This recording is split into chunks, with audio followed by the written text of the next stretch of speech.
तुमच्या मनातलं, सर्वसामान्यांच्या मनातलं महायुतीचं सरकार आलं त्यावेळेस या कामाला पुन्हा गती मिळाली. स्वाती पांडे मॅडम आणि त्यांची सगळी टीम काम करू लागली आणि म्हणून खऱ्या अर्थाने आज आपण पाहतोय की कमी वेळामध्ये या ठिकाणी या विमानतळ सुरू झालेलं आहे. आणि जेव्हा महायुतीचं सरकार आलं त्यावेळेस 2.5 वर्षापूर्वी आपण पाहिलं या महाराष्ट्रामध्ये अनेक प्रकल्प बंद पडले होते, अनेक योजना बंद होत्या, विकास ठप्प होता आणि त्यावेळेस खऱ्या अर्थाने विकास आणि कल्याणकारी योजनांचं टेक ऑफ झालं.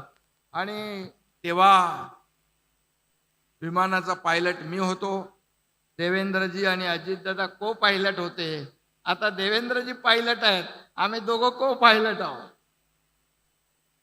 पायलटची सीट बदलली तरी सुद्धा विमानाचं विकासाचं विमान मात्र तेच आहे. त्याच गतीने आम्ही पुढे जातोय. इंजिन तेच आहे आणि ते ज्यादा गतीने या ठिकाणी धावताना आपण गेल्या 3-4 महिन्यामध्ये पाहतोय. आणि खरं म्हणजे त्या विकासाची भरारी या पुढील काळात आपल्याला दिसेल. मुंबई समृद्धी महामार्गाचा दादांनी इथं उल्लेख केला. त्या समृद्धी महामार्गाचं लोकार्पण देखील झालं आदरणीय मोदी साहेबांच्या शुभ हस्ते.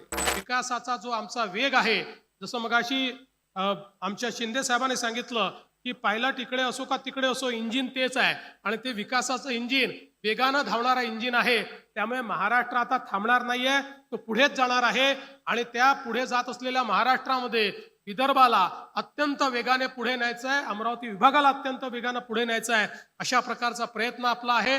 त्या प्रयत्नांमध्ये आपलाही आशीर्वाद आमच्या पाठीशी असू द्यावा एवढीच विनंती करतो आणि माझं बोलणं संपवतो. धन्यवाद.